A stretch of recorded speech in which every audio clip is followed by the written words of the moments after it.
4 करोड़ रुपए का नुकसान हुआ साथियों, लेकिन मोदी जी ने कहा भारत के गरीबों को खड़ा करने का समय है साथियों।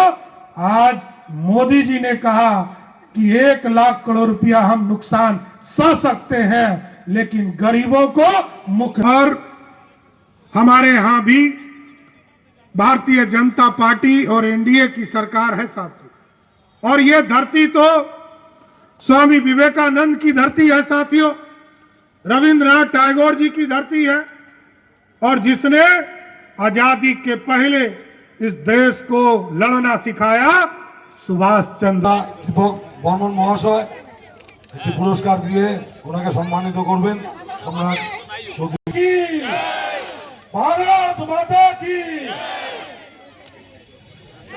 আজকের এই পরিবর্তন যাত্রায়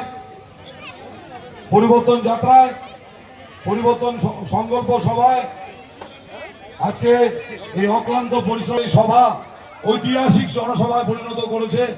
সকলকে ভারতীয় জনতা পার্টির পক্ষ থেকে অসংখ্য গৌরী অভিনন্দন জানাই এবং তার সাথে অসংখ্য ধন্যবাদ পুলিশের আধিকারিকদের এইভাবে সহযোগিতার হাত বাড়িয়ে দেওয়ার জন্য।